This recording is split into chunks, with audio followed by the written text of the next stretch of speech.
Today we kind of have a dual focus in our worship services. Today is All Saints Sunday, and we also have our stewardship focus.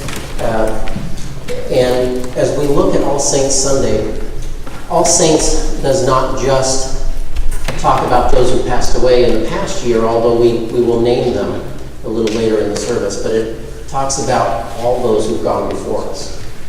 In the Methodist Church and in a lot of churches, saints refers to anyone in the faith who has passed on. Now, in some faith traditions, a saint is a particular person and you're elected to sainthood and things like that, but we refer to saints as anyone who is in Christ.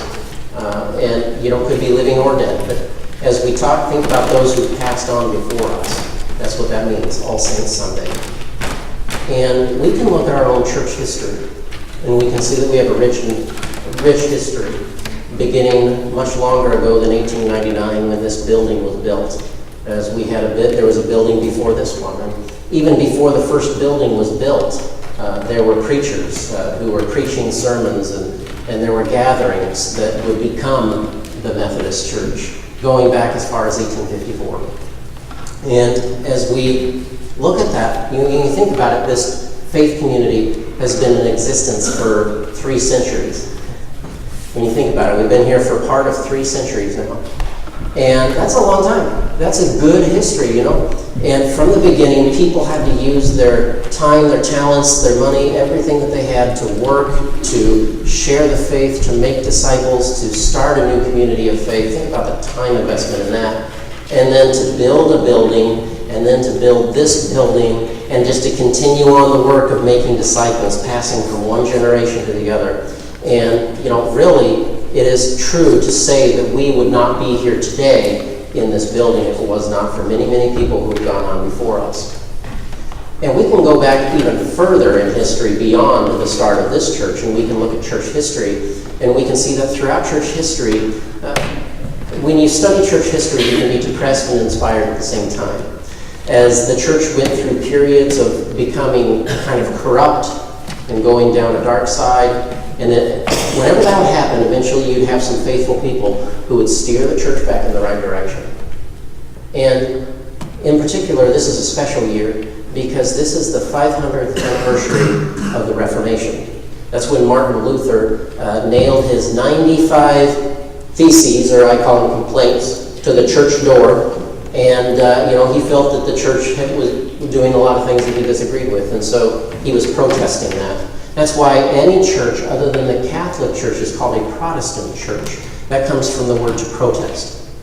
And so, you have this rich, varied history. Martin Luther was one of them who he felt he kind of steered the church back in the right direction. And interestingly enough, even the Pope recently gave a message in which he honored Martin Luther and Protestant faith as well.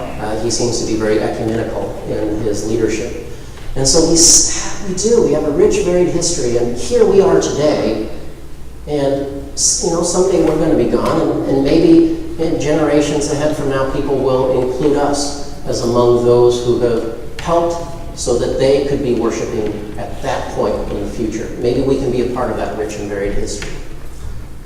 When we talk about what it takes to invest in things that last, we've talked about how there are things we want to invest in, but sometimes we can't because, practically speaking, there are other things we need to invest in. We've talked about how sometimes we might be in over our heads and we have to get our financial lives in order so that we can have something to give. Assuming that you can, assuming that you have income available to give to God, to give to the church, how do you do it? It sounds like a simple question, right? The offering plate goes, you put something in.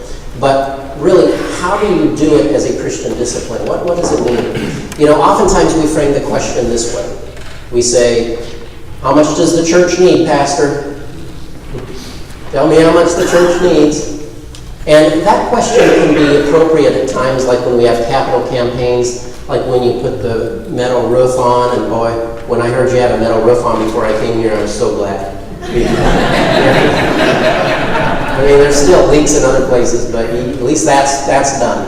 And, so you have the things like that, the metal roof, you have the piano, where you have specific things that you're raising money for. And so that's a good question to ask. How much do we need? And it sounds like you're very generous with how quickly you were able to raise money for those things. But when we talk about Christian stewardship, giving on a regular basis in our lives, we don't necessarily ask the question, what does the church need, as much as what do I need? Practically speaking, anytime you give to the church, you're giving to a need, right? Obviously. But spiritually speaking, you're giving to your need, which sounds really weird. But you're giving to your need. As I mentioned last week, giving is a discipline. It's a Christian discipline, just like Bible study, prayer, worship, and others. And it's just as important for helping us to grow in our faith, because it helps develop within us a sense of generosity. And it helps us to be aware that everything belongs to God. It's on loan to us. And it helps us also to be thankful as we are able to invest in things that will last beyond our lives, as we are able to invest in things that are bigger than us. Okay, so how do we do it? Well, you know, Wava mentioned it. I mentioned it in the children's sermon. The first thing we do is when we give, we don't want to be show-offs, right? This is true for any aspect of our faith. Faith is not a performance. So whatever aspect of, now Jesus talked about prayer and giving, but whatever aspect of faith, we don't want to be a show-off. So that means that anytime we try to use what we've done as leverage to get what we want, then we're in the wrong. You know, well, I've been a member here for 50 years, so I think that, whoa, or I gave X amount of dollars, so I think, instead of, what happens when we do that, when we try to leverage our faith to get what we want, is we're putting the focus on ourselves. Look at me, look at me, look at what I have done. And instead, what we want to do with our faith is we want to put the focus on God. So that's why Jesus says when you pray, go into a closet. Now that doesn't mean you can only pray in a closet. And sometimes people have asked me, well then how is it that we can pray in church? Jesus is not, don't take him too literally on this, but what he's saying is that you don't want to show off. And that's what the religious leaders were doing. They were showing off in front of everyone. Look at how wonderful we are. Look at how holy we are. And he said, don't be like that. And so what it means when we give is that we give without needing to draw attention to ourselves. That's number one. Number two, we need to be intentional about our giving. That means you plan for it. Because let me tell you, if I don't plan what I'm going to give, then I'll get to the end of the month and I won't have anything left. Right? We tend to find things to do with our money. Whether it's needs or wants, whatever our income level, we tend to find things to do with our money. That's usually not a problem. And so if I don't plan ahead, then I'm not going to have much at the end, and I'm just going to be given my leftovers. Instead, to be intentional about giving means that you plan ahead. You plan to be generous.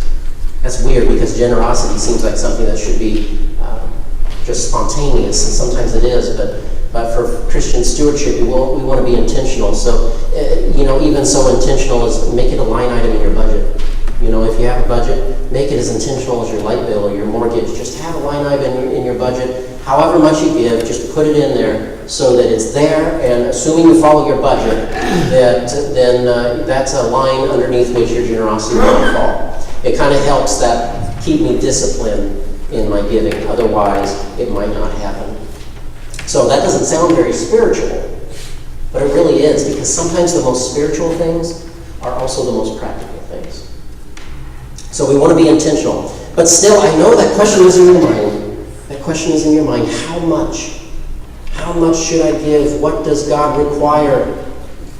I'm not going to give you a certain amount, right? Now, if you want to know a biblical pattern is 10%. Or a tithe. That's what tithe literally means, 10% of your income. And in biblical times, that was the practice. Some people did it, some people didn't. But it was taught that they give 10% of their income. And of course, in those days, income was not just money, but it was other things as well. Harvest and crops and everything like that. But they would give 10%. That was what they're supposed to do. Now, the average American gives 1 to 2% of their income. Wherever you are. You might be below that, you might be somewhere right there, you might be above that, but wherever you are, make it intentional. Make a plan. Find out where you are, and make a plan. And you can always ask God, are you asking me to step up? Maybe this year I'm going to give 3%, or maybe this year if I'm currently giving 11%, I'm going to give 12%. But whatever you're giving, make it intentional. I'm not going to give you a certain amount to give, because as we learn from the story of the widow's mite, we learn a valuable lesson there. In that story, this is really interesting, the way they did the offering. You would place your offering in before you entered the temple as you're going in for worship. And Jesus is right there watching. That would be really kind of weird, wouldn't it? We know Jesus is watching anyway, right? But it's just different. It'd be like if I had, the ushers are coming along with their offering plates, and I just tag along behind them. I just tag along.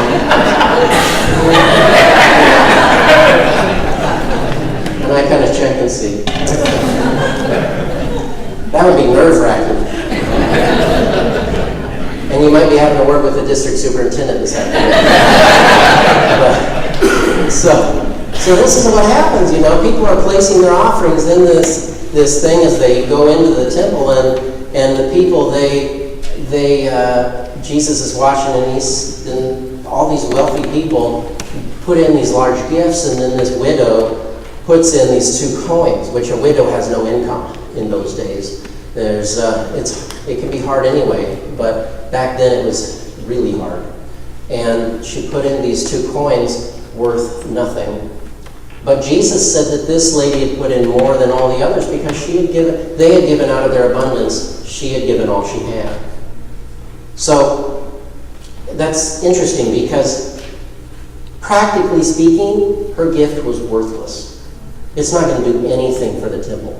It's not going to do anything for the temple budget, right? There would have been no difference if she gave the coins or if she didn't give the coins, practically speaking, financially. The gifts that would make a practical difference are those of the wealthy who gave in the larger amounts, right? We just know that. That's math. But Jesus' economics are different because Jesus is saying, no, her coins were worth more. Because the key is, it's not the impact of the gift on the budget that matters. It's the impact of the gift on you that matters. In other words, is it representing a sacrifice on your part? You see, Jesus calls us not to give a certain amount. Jesus calls us to give sacrificially.